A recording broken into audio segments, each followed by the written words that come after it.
This video is sponsored by Squarespace, the all-in-one platform that makes launching your own website a breeze.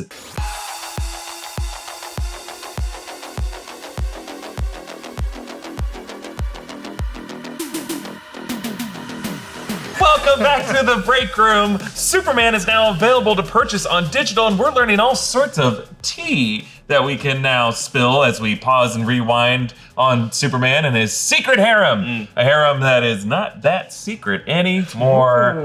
It's the headlines! Yeah! Look at that graphic. Sexy headline.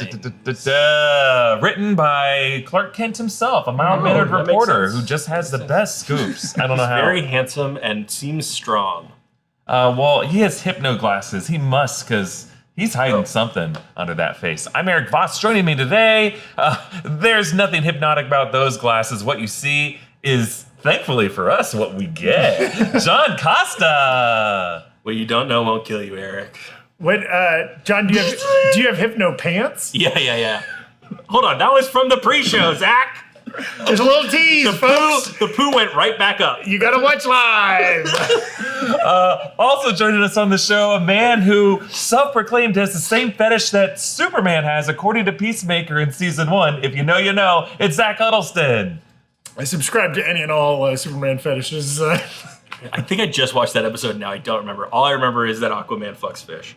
Oh. In this case, it would be eating what John Costa claimed to have in his pants this morning. That's right. Zach and I shared a meal together earlier today. Oh, God. We're off to a great start. So what we're going to be talking about today is all this new information that we're learning about James Gunn's Superman film as we look ahead to Peacemaker Season 2. We are going to be doing our best to cover Peacemaker Season 2 here on the channel. By the time you're watching this, there may even be a full Season 1 recap video to catch you up, not just on what those episodes were, but what, since then, James Gunn has said in these rewatch podcasts. Our friends Jamie Jirac and our wonderful Gina Ippolito did a ton of research for that. Jamie especially did just a ton of work for that video. So if you follow either of them on social media, give them a shout out, because they are the reason it's as good as it is, not me.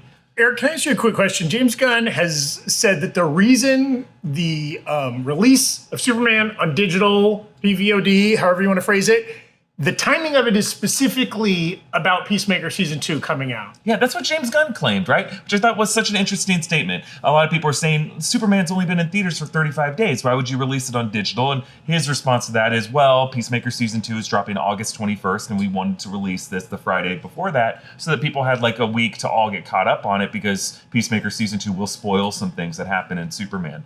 I don't necessarily know. I think that's a convenient answer. I think really either way, he wants people to watch this however they can. And as you pointed out, Zach, I don't think this is going to hurt. I think people, I don't think people were waiting for Superman to release for $30 on digital. You may have some people who would just wait for HBO. Full free streaming. Yeah. Yes. Yeah. I think it's might be a convenient excuse from James. It also feels like, though obviously those are both DC properties, there'll be some connection. Obviously Peacemaker appears in Superman, a very brief cameo. Doesn't feel like you. Well, I obviously haven't seen Peacemaker Season 2. Do you think it's going to be required that you have watched Superman to understand Peacemaker Season 2? I think so. Oh. I think it'll be important. I have not seen any of Peacemaker Season 2. I was at the Peacemaker panel at San Diego Comic-Con, and they showed a trailer. I think it's a trailer that you can now watch on YouTube. So I don't have any like privileged information when I say this, but just based off of the little I know about Season 2, not only the quantum unfolding chamber that was in Season 1, James Gunn has said in multiple interviews will come back in a big way. There are characters from the Justice Gang that are showing up. Frank Grillo is coming back to play Rick Flag Sr., who's going to show up in Season 2. And there are cameos that are still kept under lock that will be in episodes 6 through 8 that James Gunn hasn't even released those episodes to the privileged critics who have gotten to see the first half of the season, won't even get to see those episodes until they drop, like in later September. So whatever that information is, I think will be pretty important, and I bet Superman will be required viewing for that. You mentioning episode counts. We are getting, is it a 3-episode premiere? 2-episode premiere on the 21st? Just a one episode. Just one. He's Okay, doing great. one episode at a time, which I'm pretty relieved. Yeah. The Gen V that's release right. schedule came out, and that's 3 episodes. Yeah. Amazon loves doing that. Prime Video loves, they love doing 3 at once. They love doing this hybrid model, and to each their own. But one thing I'm happy to see HBO sticking to is a one episode at a time, whether it's The Last of Us or Penguin or now Peacemaker season 2. And I hope it stays the case for Lanterns next year. Yes. Yeah. A Night of the Seven Kingdoms, those weird 35-minute episodes. I don't know. Give them to me all at the same time. 35 minutes for a Game of Thrones show? It's going to be strange. It's going to be really strange. Very Did you guys see, very quick, this is not on the agenda, guys. Did you see somebody at a convention this weekend asked George R. R. Martin a really rude question that caused them to shut down the Q&A? Oh, wow. Somebody grabbed the mic, there was a Q&A section, and the guy said, George, you're not going to be around that long. Are you okay with somebody continuing to write the books after you're dead? Well, he should be. There's a long tradition of this. Whether it's Tolkien or Stieg Larsson for the Dragon Tattoo. Herbert on Dune, whatever. Yeah. But we're all thinking it, but you don't ask the man. Yeah. People have already done that. We had a show where they wrote episodes beyond what he had already done, and it did not work out. Oh, so I imagine why he would be like, "Oh, I don't want people to touch this, even if I pass away." Well, and it's also like to ask someone about his own death. Yeah, hey, you appear to you're gonna die soon. He's like, I'm 56. I don't know what you're talking about. Death's door as we speak. Your breathing is slow and your movement is sluggish, to be polite. Hey, I just want to say it out loud. Now it is captured for all of humanity. Please continue the break room after I die. Oh, okay. Okay. Any minute now. Zach saying that, knowing he will outlive all of us due to his health. We've been waiting. Yeah. We'll do Zach for sure. You have my blessing. Till we're 90, Zach. Interesting topics around. But I really wanted to ask you guys if you saw this behind the scenes footage of James Gunn coaching David Corenswet during that pivotal moment in Superman. Am I just demonstrating? So if I say that's what it is to be human, that feels like I'm trying to prove it still, as opposed to I really know it. Is this not the moment where I go, I was wrong to feel that way? That's exactly where the issue is, right? Because what he didn't tell you was it was wrong to feel that way. There are feelings and there are thoughts, which means showing Lex that your feelings are hurt. In the point when you really shouldn't. Superman is yelling at Lex Luthor during the pivotal moment, and he goes, I am human. I have feelings. It hurts when you say these things about me, but I just try to get through the day the way everyone else. That's what makes me human, That was even in the trailer. Such a critical moment that I think a lot of people maybe are willfully misunderstanding on the internet. I don't know what's in their hearts, and I don't really want to know. But really, it's a crucial moment that you might object to for being overexposed from a lighting perspective, or just for being not exactly your flavor of final conflict. But either way, it really moved me. And I think what's really cool about seeing James Gunn and David Corenswet talk through what the motivation for the character is you get an insight into something that's pretty rare. The lead actor of a big movie, maybe one of the biggest movies of the year, that will only get bigger over the years, talking through what might be one of the most important moments in the DCU going forward of a character being vulnerable, and the final conflict not being one that is just like out-muscling or outsmarting, but really revealing your humanity and winning a debate about how metahumans can be human and how monsters have a humanity to them that isn't fully appreciated by the people who are afraid of them. And I think that is the central debate of the Superman film. Superman, you could argue, doesn't change as much as some heroes do. For example, Robert Pattinson's Batman in the 2022 The Batman film. However, he does change enough for the stakes of the story that James Gunn wrote and is presented in this opening chapter of the DCU. And really, the battle he needs to fight is convincing humanity that his approach to living is as valid as theirs. And that he, despite being invulnerable physically, feels things on levels that they feel, and that is what makes him human, and that it's okay to tell Lex Luthor that what you're saying hurts my feelings, because by admitting that you have feelings allows you to win that argument. And that argument is not necessarily for Lex, but it's for us, and it's for people like Sidney Saperson, for Otis, for himself. And the debate that he was having with James Gunn in this moment is like, am I trying to convince myself, or do I know this already? And I'm trying to convince everyone else in the room. And James Gunn made this interesting distinction that almost sounds like woo-woo, way over my head, acting bullshit. But he's like, there's a difference between thoughts and feelings. and you can know something to be true and your heart has not caught up with your brain, and that you're still feeling what you feel. And then, so in this moment, it's basically your feelings are catching up with your thoughts. And then James Gunn hadn't even finished his thought, but it clicked in David Corenswet's head. He goes, "Nope, got it. Don't say any more." And it reminded me of like Kieran Culkin talking about for Succession scenes, to where he would just go up to the director, Mark Mylod, and be like, "Am I just being a little shit?" And then he would be like, "Well, your character." He's like, "Nope, got it. Don't say any more. I got it. I'm going to carry this emotion into the moment." Yeah. And that authenticity is a little rushed and a little sloppy, but I think it needs to be for him to prove that he's human. I talked for a long time there, so I just want to get you guys' thoughts on that final moment, how you felt when you watched it. I think it's a really interesting screenwriting challenge, too, to have a villain like Lex that Superman could just rip his head off and call it a day. So you do kind of have to resolve things in that way. And I thought that Gunn did an interesting and smart job of like creating this Ultraman character, Bizarro, whatever you want to call him, Ultraman, that like could be a true beat 'em up foe for Superman. So you kind of get both sides. You can have like a big climactic action moment where Superman almost dies or gets within an inch of his life, but still have an emotional conflict resolution as well. And I thought that like this clip has been kind of criticized online. I don't quite understand why. I think it's really, really rare, and it's a treat that we get to see this because I am a little bit of a behind-the-scenes junkie, and I don't think you get to see direction given to actors almost ever when you're seeing. So it's like a real treat to get this kind of insight, and you know, maybe the best behind-the-scenes I've ever watched has been on the Lord of the Rings and, quite frankly, the Hobbit films. They do a great job with those behind-the-scenes documentaries. But even then, I don't think you see like a director giving an actor direction about performance, especially. Right. Sometimes you'll see like stunt kind of feedback or blocking or whatever, but rarely in performance. Yeah. And I think part of it, and I went to school to be a director, and that is school and not application, right? So I'm only talking about it from that angle.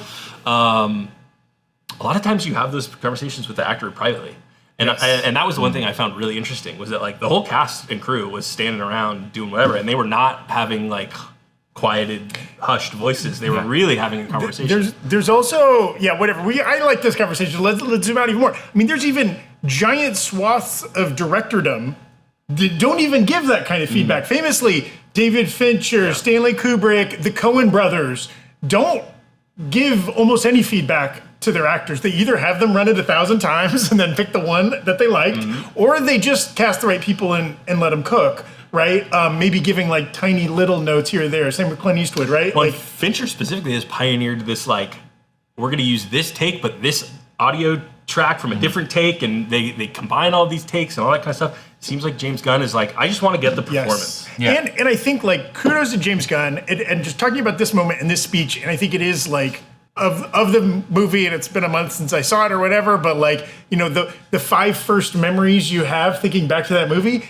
this is probably, that speech is in the top 5, right? Of like the things that land with you, that stay with you the most, which is wild considering it's a movie with giant set pieces and fights and crazy CGI, but like the lead actor talking almost directly to camera earnestly is so affecting. And I think like there's a slice of people out there that will just never be down for earnestness. Yes. In this kind of way. And that's fine. I will say, like, that is some of the best earnestness you can do. The combination of the words he uses and, like, Corenswet's performance. Whatever Gunn said was what Corenswet needed to hear in that moment, because I think he nails it. One of our sponsors today is Squarespace. If you've been on the fence about starting a website because you think it's going to be, like, too hard or take too long, get off that fence. Squarespace makes it easy. Squarespace is an all-in-one tool that gives you everything you need to make a website that looks good and does whatever you need it to. If you're selling goods or services, Squarespace can help you untangle digital payment platforms with just a few clicks, making it easy to start receiving payments right away using popular payment methods like Apple Pay, ACH, Direct Debit, Klarna, and more. And if you're not a graphic designer, don't worry. Squarespace's design intelligence tool makes it so easy to get your website looking just right. It combines 2 decades of industry-leading design expertise with cutting-edge AI technology. Every Squarespace website is optimized to be indexed with meta descriptions, an auto-generated sitemap, and more, so you show up more often to more people in global search engine results. Head to squarespace.com for a free trial, and when you're ready to launch, go to squarespace.com/breakroom to save 10% off your first purchase of a website or domain. Right? And I would imagine, right, like the scene takes place late in the movie. Doesn't mean that they shot this scene late in the production process. They might have shot this on day one. I bet they didn't.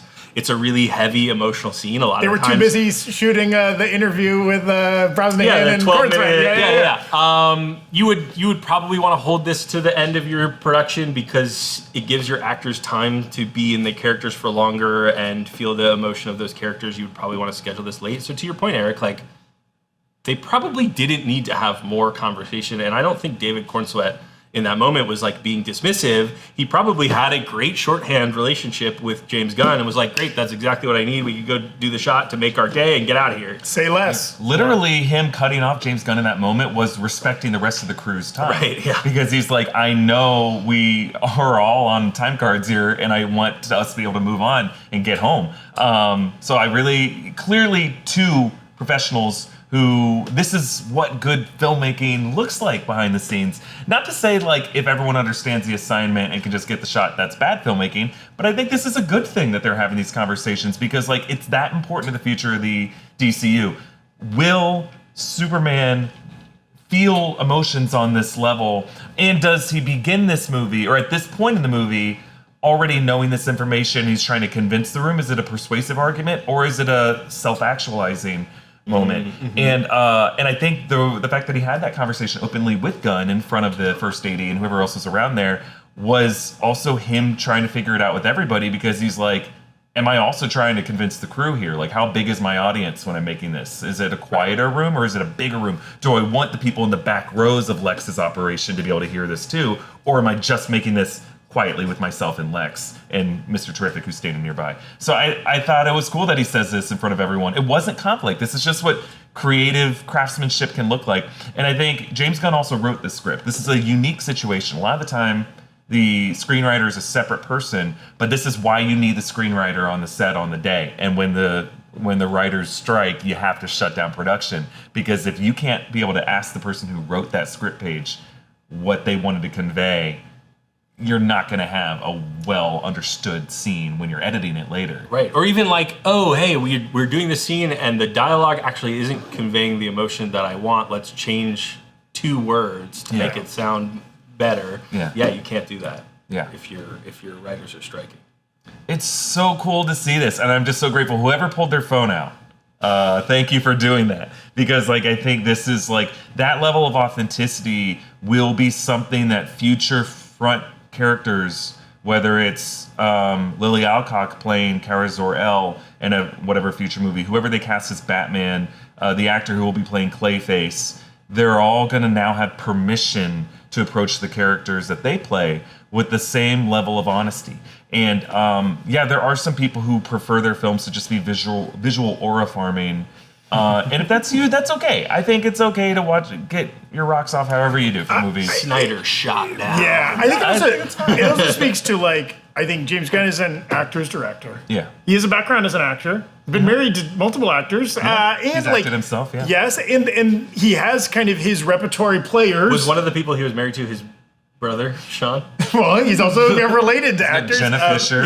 Yes, that's right. And his current wife. And Jennifer Hall. And like, it's clear like people like working with him because like some of the same actors, you know, not only does he cast over and over again, but they want to work with him again. So it's clear like he understands what an actor needs in a performance. That's a great like point, that. Zach. All of the actors from the Guardians films that were like, fuck you, or not coming back. And Yes. that means so much. Because I mean, for a lot of them, it was the biggest roles they'd ever had, huge paycheck. They were willing to forego that if he did not come back, right? Like that really says how much people love him as a collaborator, specifically actors. Well, I think it's like it's a rare thing. Like, yeah, I think a lot of directors are kind of misunderstood by the fan bases, and sometimes even the YouTubers who talk about them. You know, I definitely have the versions of these directors in my head that I'm kind of writing my scripts to that.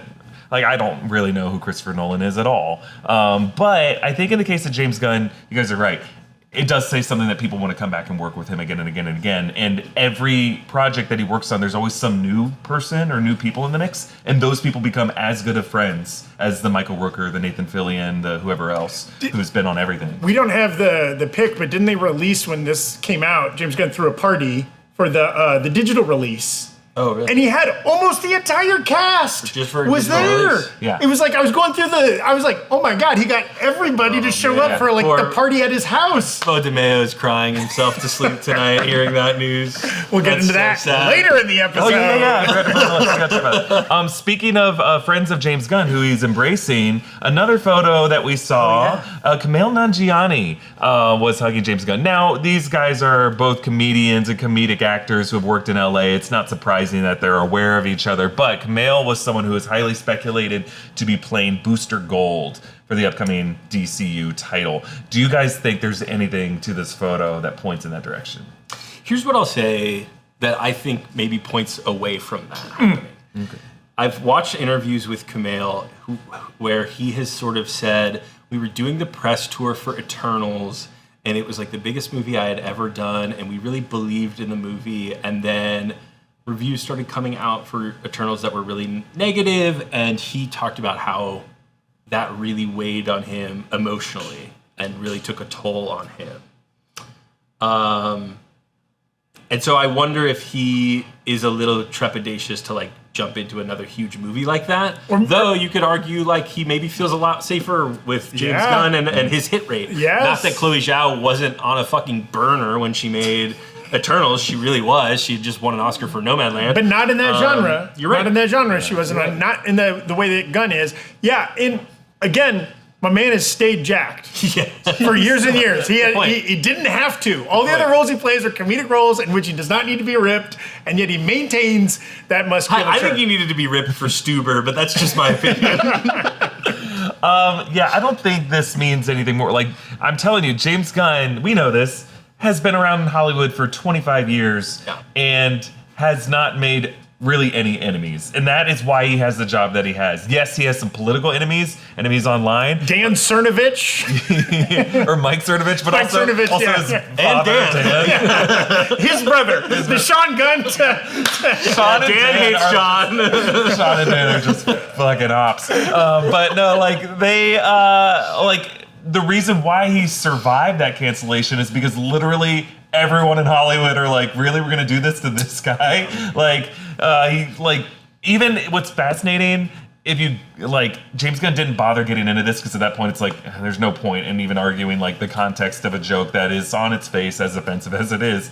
But like literally the jokes that Cernovich pulled up were an old Twitter joke construction that existed in 2011 that we stopped doing because the Twitter format changed, where you would write RT before you retweeted someone, and that's how it would show up. It's a RT, and then it would be what they said. Well, James Gunn and his old Troma Studios buddies did a bit with this, where they would say something that their friend had said, but they faked the RT. So it was like a fake thing that Lloyd Kaufman or Stevie Blakehart said, and they would make them have said like a horrific pedophilia joke or something like that. But everyone knew that no one actually said that. So they weren't actually retweeting them. Cernovich just willfully ignored that context and said, oh, these people actually did say these things. And at that point, it's like, well, I was saying someone said this gross joke, and me saying that gross joke and writing those words is gross enough. But like, that is an important layer of context that was just ignored in 2018. And I don't think Alan Horn still understands that context. So when James Gunn got rehired, everyone's like, yeah, duh, this is the right move. No, I mean, it's funny because we just made a joke like that on air today, where you guys joked that I shit my pants, or whatever it was. You joked that you Zach shit your ate my pants. shit, whatever it was. Like, that didn't happen. I didn't shit my pants this morning. They all get it. But like, yeah, I think... Throw in the chat if you believe that earlier today John not I only shit his did it. pants, I then I ate did the it. shit, and we wanted to tell you both about both I those did it. things. It's weirdly smelly in the studio. It wasn't me. It wasn't me. Hank opened the door in the middle of the He show did. and just started sniffing around. Back to the Kumail of it all. Yes. Now, I know there's been rumors, and maybe even James Gunn has directly said that like Booster Gold's a character he likes, and there's been kind of different discussions of that's a character they want to do something with. Do we think there'd be a feature film, or more likely an HBO series? If this were A Kumail. I mean, Kumail, I just know him from Silicon Valley so much, so I feel like it'd be an HBO series. He has a good relationship with HBO. Yeah. I also think James Gunn is being really intentional. Maybe Supergirl isn't a character that people are so familiar with, and like Lanterns is a show, and maybe that would be a movie. It does feel like he's reserving the movies for like the stage that he wants to put them on. Yeah. And I don't know if Booster Gold is that character. No, and it's like you could make a pretty good argument. Booster Gold is a less known character than even Clayface, who's also never been in a film, but like because of his prominence and other properties, right? Like, so it feels like that'd be a pretty big stretch to put Booster Gold as the star of a film, right? Yeah, you'd have to, well, and maybe that's the big secret of Peacemaker. Maybe that's why he was at this event, is Kumail is going to show up in those final 3 episodes, and he's going to have a very big role in it that, like, James Gunn hopes will actually do what Marvel Studios said they were going to do with their Disney Plus shows, and, like, use these Disney Plus shows to introduce characters who would be in movies. They have yet to really do that other than Iman Vellani, and then, like, didn't market that film as much as they could. But you would hope that there would have been more. I guess Wanda was but she was already in movies. One of them that I think we all like, I literally jumped out of my chair when I saw Kang show up at the end of Loki season 1. Yeah. Okay, that was a character that like we all knew Jonathan Majors had been cast as this character, but like it was still so surprising that he was in the show. It would be so even more fun if like we didn't know that a big actor was cast in this role and shows up at the end, and like the casting announcement is literally like them being in the show. Would be so fun. And it doesn't even leak? Yeah, it'd be great. Yeah. I would love that. I mean, I can't believe they kept that hidden, that Jonathan did a Majors. great job Like, we were completely shocked. Yeah. So we'll see if like James Gunn can pull off some stuff like that in Peacemaker. I mean, do we want him to do stuff like that in his DCU shows? Like, is it more fun if they just stick to the stories they're telling and not do world building? Yeah, I would kind of like it as a series. Not that it wouldn't make for a nice movie, but like a series. Like, could you see like every other year we get a live action either Peacemaker show or Booster Gold show, and that's kind of our like DC comedic action fix for the year on HBO, you know, or every 2 years, 3 years, or something like that. I wonder what HBO has to say about this. I know Gunn is sort of like, yeah, I'm calling the shots and I don't have any pressure from the studio to make X number of movies per year or anything like that. But like HBO also has to program their slate for the entire year. And, you know, they have their franchises with something like The Last of Us or the Game of Thrones kind of universe. But I wonder too if they're like, well, we don't know if we're going to do another season of Penguin. Like, we do want another DC show in here. I wonder if they, you know, again, not giving Gunn a quota, but sort of like, hey, dude, can you give us a Booster Gold show? You know, we do have a special guest joining in right now. HBO head of programming Casey Bloys is on the phone in a segment we're calling Bloys with the Boys. So Casey, John wants to know what your thoughts are about like this quota for streaming series on HBO, and could you have actually moved Peacemaker back so that Superman could have had more unaffected time in movie theaters? What? No! I want something that's back to school. Something that's not for kids. Because if you release that later, the kids are past the first quarter of their academic year, and they'll start skipping their Sunday night's homework and watching this inappropriate show with its nudity. And by nudity, I mean John Cena's man boobs. Wow. Thanks, Casey. Gilbert got Bloys in there. Back from the dead. Watto Bloys. Well, thank you for That was a long sneeze, by the way, Erik. Wow. You doing all right? Oh, I was reading the Twitch chat I right see, here, I and got my it. eyesight's we going down. not that I've met him, I've never spoken with him, but technically I've been in the same room as Casey Bloys. Godfrey? He was at the House of the Dragon season 1 party that we I went to. He wasn't introduced the pilot. I wasn't invited, but I got a Did you go to desk that? chair out of it. Oh, okay. I don't know. Should have been there, John. What was it? It was you, Brandon, Jessica, I thought there was somebody else. Tommy? Maybe it was. Yeah. Okay, fine. Yeah. Fair. I was so jealous. crushed. I wanted to go with you guys. I was in San was Francisco. north. It looked fun. And then I watched the first episode of House of the Dragon, and I was like, Oh, Don't want to see that in an audience. An audience uncomfortable all watch. watching a miscarriage. That's right. on Everyone screen? came back and was like, that was weird. God. We are big fans of Factor at the Breakroom. When the delivery comes, there's like a mad scramble to grab those delicious Factor meals. Sure, their chef-crafted, dietitian-approved meals help us eat healthier, but the real reason we go nuts for them is because of their convenience and tastiness. I could literally go from opening the box to eating in 2 minutes. And this ain't no flavorless gruel. I'm talking smoked Gouda chicken with roasted red potatoes and Parmesan green beans.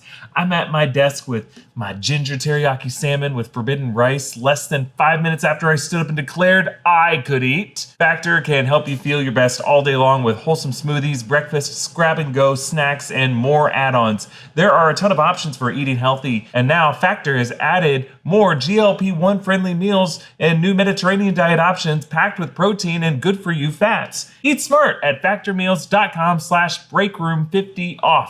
And use code BREAKROOM50OFF to get 50% off your first box plus free breakfast for a year. That's code BREAKROOM50OFF at factormeals.com for 50% off your first box plus free breakfast for 1 year. Get delicious, ready-to-eat meals delivered with Factor. Offer only valid for new Factor customers with code and qualifying auto-renewing subscription purchase. Okay, so another Superman topic I want to ask you guys about. I think you guys might be better versed on this than I was. This behind-the-scenes footage of Rachel Brosnahan with David Corenswet. The chemistry between these actors when they're smooching in the kitchen. I mean, it looked pretty real to me. But also, there's a particular take where someone yells, "Cut!" and Brosnahan sneaks in a few extra smooches, even though the take was over.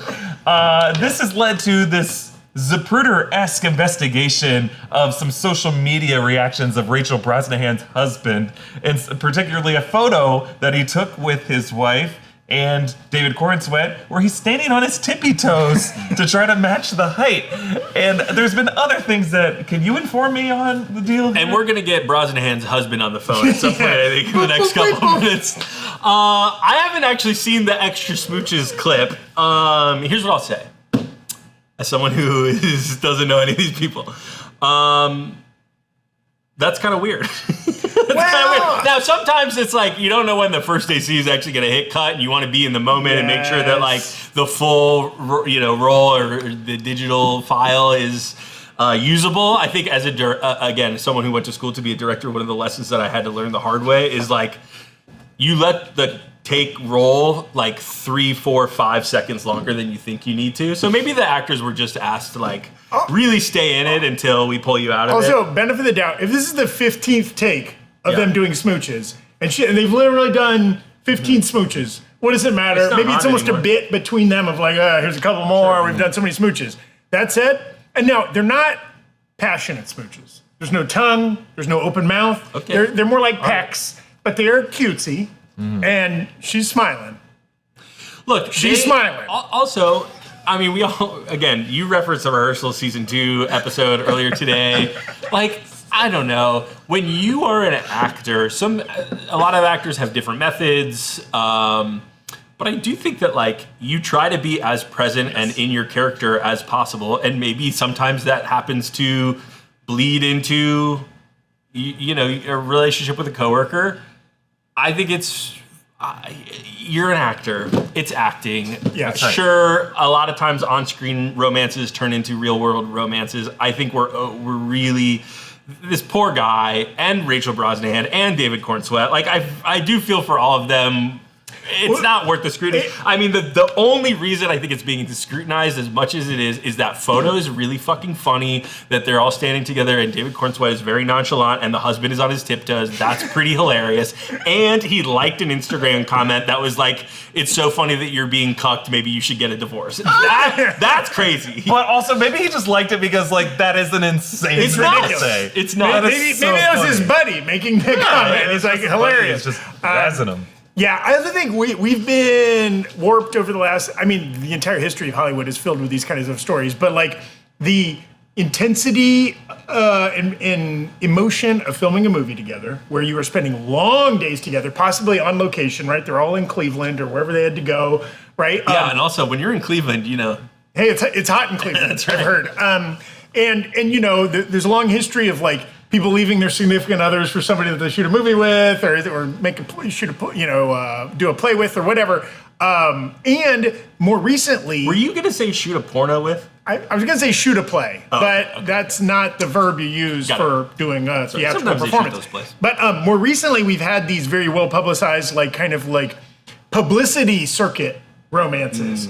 Just recently, Liam Neeson and Pamela Anderson kind of came out as a real life couple while doing promo for the Naked Gun. And then before that, there was the weird Sydney Sweeney, Glenn Powell thing where I think they were kind of just playing the press as like they were being a little too handsy on the press tour to get more attention for their film. Now, is Ana de Armas going to be in Tom Cruise's next film? Oh, I don't believe they have one set up. The Inarritu movie? I don't know if she's cast in that yet.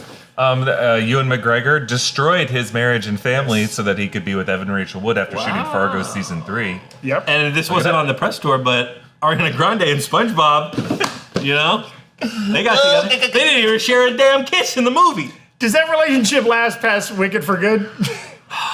Can you imagine blowing up? Well, again, this is like something we don't normally talk about on New Risers. Is maybe. Also, we are some of the worst equipped people in New Rockstars to really get into these. Ariana Grande doesn't have a great track record of long-term relationships. It would be a shame if this guy blew up his entire marriage with his wife and child. Maybe She the doesn't best. even know his character's name. She calls him Bick, but it's because she's thinking of that dick. Oh, You say like, what if this guy ruined his marriage and his family for that? Hey, Maybe what it's already was the wrong. best 3 years of his life? Yeah. You know what I mean? fair enough. What's that movie coming out with Miles Teller where he goes to with Gorge. Lizzie Olsen? Oh, sorry. Yeah. It's They die and she's in the afterlife. She has to pick between two different her first ones. husband and her second husband. Yeah. And Miles he's Teller the has to first kill husband. himself to get there first. It's a terrifying thing where it's like he was like her husband for most of her life, but there was her like young youth, like her lost love who like died at a young age, and then he has to compete now with him. It looks really fun, and I don't think I can handle it. I think it's too sad. Okay, if the afterlife is real, now we're really veering off here. Oh, this If is the real afterlife- inside the I actor's do have to studio. correct this. Sorry, I said Evan Rachel Wood. I meant Mary Elizabeth Winstead. Wrong 3 named actress. I do mix up those names a lot. 2 different people. Sorry. If the afterlife is real, do you think that polyamorous relationships are just like chill? Why not? What now? Like, why can't she just fuck both of her? If Well, it were me, I would just be okay with a poly partner. According to the rules that John Early lays out in the trailer for this movie, Is none of John us have Early seen- God in the movie or something? Well, he's some kind of an Okay. angel figure. I don't know this movie. This You is fun. get we've only seen the trailer, but you get one partner in the afterlife. In That's a some kind of little. weird That's a arbitrary- little Catholic, if you're asking you me. could stay in the way station the whole time. What if you just say, like, I'm going to pull a Pursuit of Happiness and sleep in the bathroom? With your son. forever. I don't want my son to have to be there. Why didn't you ever grow old, son? Why is the boy version of you the ghost? Oh, that's sad. That's a real what dreams may come there, huh? I was thinking about that today. She just offed herself, so she goes to hell now. Remember Cuba Gooding Jr. was black, but he was Robin Williams' son in that movie? What? It was It's a strange It's a movie. Detective Pikachu situation? And the movie's called Wet Dreams May Come. You remember the end of Detective Pikachu where Ryan Reynolds is revealed to be both Pikachu and the kid's dad? That's right. He was also, Yeah. Anyway, still mad about Strange. that movie. Yeah. Guys, That was my John first had New to Rockstars edit that movie. video. When we started this break room, did you think we would reference Detective Pikachu, What Dreams May Come? A movie none of us can remember the title of about. The Terminal?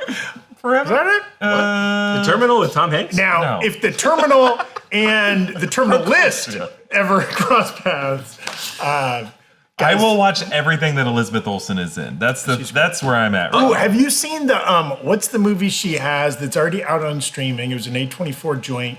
with about- Jesse Plemons? It's called Eternity, by the way. Eternity is the trailer we're referencing. The Jesse Plemons one, is that the one where it's like there's the interviewer, who's the Ex Machina actress? Yes. Anyways, Alicia Vikander. Is this Alicia Vikander? Is like interviewing them to become like pregnant or something like that. Anyways, I don't know. It's an Elizabeth Olsen Where'd movie. she dropped off the face of the earth, Alicia Vikander. She's married to Derek Cianfrance? No, Michael Fassbender. yes. We should take an easier path and talk about whether Beau DeMayo is a liar. No, I don't know. If you guys don't want to touch Let's that, go. I don't blame let's it. go. I mean, there's other headlines that you may have seen. Marvel Zombies coming September 24th. Gen V Season 2 is dropping. Yeah. YouTube might buy the rights to the Oscars. All very important information, but none of this is as important as like whether Marvel normally hosts after parties and screening events for animated shows on Disney+. The answer is usually not. So give them the context here, Eric. So, X-Men 97. disgraced.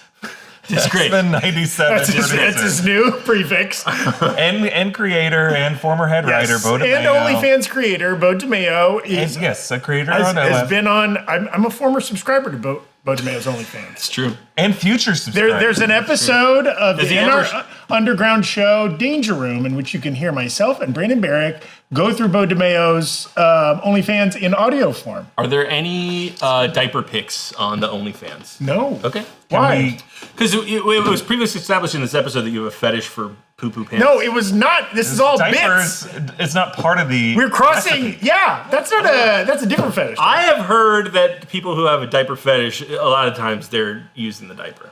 I'm just saying. That's what I've heard from that community Once you have that a I'm kid, not a part of, to be There's clear. nothing sexy about a diaper. I'm saying that's just. No. Moving through But the so disgraced former X-Men 97 showrunner Beau DeMayo was fired from that show under, alleged maybe impropriety circumstances, but who has been very vocal on the old X ever since he was fired. That's right. He's now kind of taken on this public posture of being kind of unfairly treated by Marvel Studios and having an axe to grind against Marvel Studios. And he's really capitalizing on some of the anti-Marvel sentiment that has definitely emerged, in some cases for valid reasons. Marvel Studios is not a perfect studio, and they've made a lot of kind of misguided decisions when it comes to their programming slate and their release slate.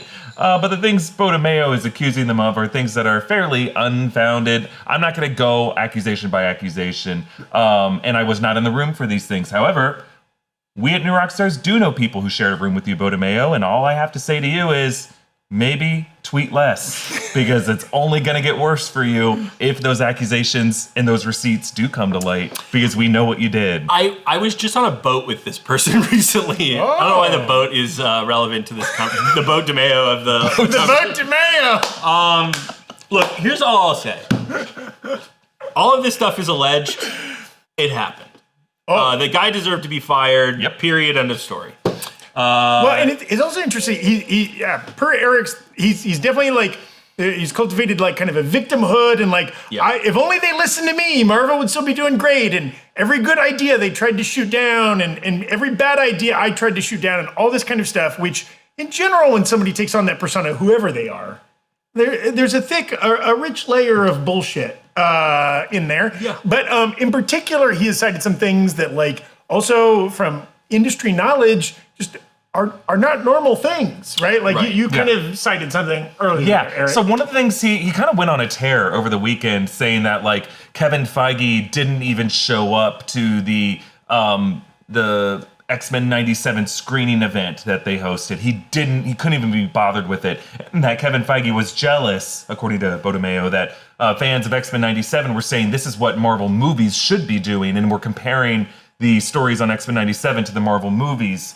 He was also saying that he had to pay out of pocket for a wrap party for X-Men 97 that fans were invited to. He had to pay $10,000 of his own money because Marvel wouldn't pay for it. Let's talk about all three of those things. The latter of them, a wrap party, does not happen after a show has finished releasing. A wrap party happens once the season has wrapped production. And often it is. I've worked on shows where the showrunner does pay for it. A lot of times the studio's like, this thing isn't a thing yet if you want to have drinks with the cast and crew. Also, you don't invite fans to that, because fans often don't know what this is. So the show, X-Men 97, that season wrapped during COVID also. So like you wouldn't be having wrap parties. You wouldn't invite fans. What he's referring to is an event that Beau DeMayo hosted at Scum and Villainy after he got fired by Marvel Studios to watch and hang out and talk about the finale of X-Men 97. At that point, you were fired by Marvel Studios. They're not going to pay so that you can host like a pity party with your friends at some shitty Star Wars concept bar on Hollywood Boulevard. Like, no offense to Scum and Villainy. It's just, it's not Oga's. I mean, it's also worth... It is not Oga's. Right? It's worth pointing out as well Yeah, there was no wrap party because it wrapped during COVID. There was a premiere on Hollywood Boulevard at the El Capitan that Beau DeMayo was not invited to, but I met and talked to a lot of the cast and crew Yeah, you that were there. I was there. Yeah. First-hand witness. John was invited. So they roll out did- a red carpet with they did, a yeah. private car, picked him up. Yeah. got Kevin the Feige Putin was carpet. jealous that I was there, quite Same frankly. carpet. But so Marvel Studios did spend a lot of money doing a big, exciting celebration for this show to come out. He was not invited because he was disgraced at the time. And fuck it, we're here. There were a bunch of watch parties for all of the episodes that were a lot of fun, and I met other members of the cast and crew at those, and Beau DeMayo was not invited to those by the people that were hosting them. He did throw a party at Scum and Villainy that was counter-partied at Idle Hour in Burbank because no one wanted to fucking hang out with the guy. Wow. So, like, cry me a river, Beau. You abused your staff and they didn't want to show up for your fucking party. You deserve it. And just to set the record straight on like the Feige of it all, Beau DeMayo and Kevin Feige share an elevator, and Feige goes, "I never think about you at all." No, that does not happen. Kidding, that didn't happen. What a Madman reference. But like it is very common. First off, to not even have screening events on Hollywood Boulevard for Marvel animated shows. Yeah. What If had a screening event on the Disney lot for press and other people in the media circuit to come visit, but it was not a big splashy event where they shut down Hollywood Boulevard. That's not common to do. And when they do them, the studio head doesn't always come, especially for the animation division at Marvel Studios. It is Brad Winderbaum's division. So for Kevin Feige to go there would be viewed as inappropriate because, yes, he may be an executive producer on these things because it's still his studio. It's not his division that he only has limited thoughts on. So you can't have it both ways. You can't say that you live rent-free in his head, but also he doesn't care enough about your stuff. These tweets break down so fast. And you know, all this said, zooming out, Beau DeMayo is clearly a talented writer. He's gotten multiple jobs in the industry, but as our colleague Gina Ippolito, he's been fired unceremoniously from all of those jobs. So, like, yeah, it's not just Marvel Studios. He got fired from The Witcher. Yes. Erik did a great job breaking that kind of down and some photo evidence and a video. But like, he's clearly a very talented person, maybe with some personality issues, maybe that continue to be reflected in his Twitter presence, that prevent him from being a good long-term collaborator, right? That is, when we've talked to writers who work on television specifically, by putting a room together, it is often more important than your ability to write a show. Then it's sometimes more important that you're like a good hang. You're spending 10, 12 hours a day in the room with these people with limited, sometimes the lunch is even brought into the room. You don't get a break. Obviously, being a good writer is very important, but if you have to choose between a 10 out of 10 writer and a 9 out of 10 writer, and then 10 out of 10 writer is a piece of shit, and the 9 out of 10 writer is a great person to be around, every single time, they're choosing the 9 out of 10 writer. Yeah. He might have a point that there's certain good story elements that X-Men 97 did that I wish Marvel Studios films did more of. But he is using our consensus on that to throw a pity party for himself. And I think that's so annoying that there's like these big egos online that are like finding like-minded Marvel nerds online. And then once you get them there, you hook them into supporting misinformed people who should not have the platforms they have and are abusing that to try to get more information or to get more clout or to get more subscribers on their OnlyFans or whatever it is. Like, I feel bad for all the suckers who believe him for everything. I also think, and this is a challenge for all people, but like, particularly people that have been let go and maybe were part of something, right? He often is bringing up things like, I want to see the one good thing about this movie or show, I brought that up 3 years beforehand or whatever, right? And he's failing to acknowledge that all of these shows, all of these films are gigantic undertakings that involve hundreds of people and 1 million decisions, right? And yes, Beau, just because in a meeting in 2018, you brought up a good idea or something like that, or you pointed out that something could be a problem, right? Like, yeah, we could all pick out the moments from our lives in which we had brief good ideas. Yeah. If you fail to acknowledge all the bad ideas you had or all the other complications or obstacles that take place in order to get something across the finish line, right? I think about that sometimes. People point out problems in new Rockstars or at the Breakroom, right? Like it's oversimplifying to make it a one sentence. Well, they did this and that's why they suck or whatever, right? Sure, it's never one sentence. Yeah. It's never one thing. Everybody is trying to find solutions to very complicated problems, right? And like, yeah, maybe the solution we or they come up with are not perfect, but like you don't know what the problem was to begin with that we were trying to solve. True. Right? Also, if you're such a brilliant writer, you wouldn't have whiffed so hard on Blade, you son of a bitch. Damn, we could be watching Blade now. Could be watching Blade now.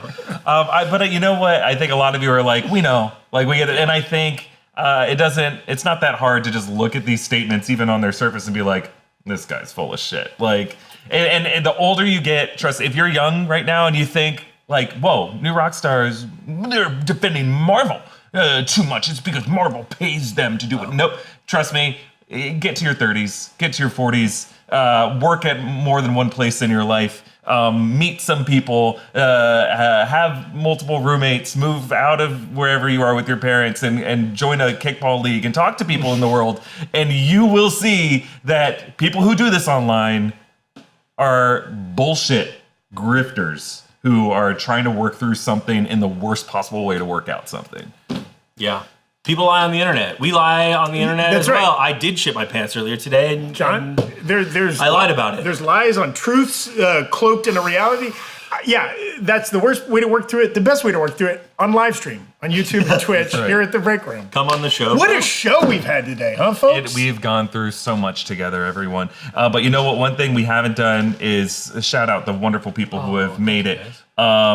Corey Candrill, thank you for your super chat on YouTube saying, it's been a while, hit me up, I got info for you. I don't know who you are or what this info is or how to hit you up. That but we've heard. No thank you. But if you make a YouTube video, post it. If it's really great, we'll share it. But no. I'm not gonna purvey there is a business email listed on our YouTube channel. If you've got that kind of a scoop, you can email there. Yeah. Christian Unpronounceable, thank you so much. Saying on Super Chat on YouTube, okay, viewers, please leave a like for the stream. Here's something for John's laundry bill. Christian. Thank you. Christian. A lot of Gina was rights in the chat. Interesting. Gina, we know that's your burner. We know. 1,000 bots, 1,000 Gina bots out there. One thing we haven't talked about is nerdriot.shop, which has like the coolest collection of alien designs. I've ever seen. Some really cool Fantastic Four designs. That John's rocking a Galactus shirt. John's got his Doom, or Zach's got his Doom shirt on. All kinds of really cool stuff there. Hoodies, mugs, whatever you need, it's there. And the holidays are coming up, and Halloween season is coming up, and you know, I'm sure what's on that site will be helpful for those holidays. You can do some very low rent cosplay. We have a whole bunch of in-universe designs, like the Wayland Yutani logo shirt is a popular one right now. A lot of people buying it in cobalt, if you're looking for a popular color. Or our Future Foundation or Boner Family Reunion, right? Like you could do, for the kind of person that doesn't like to dress up, you can do a kind of little fake cosplay if you just buy one of those shirts, you know? Yep. So thank you all for joining us. We'll get to all these comments in a bit.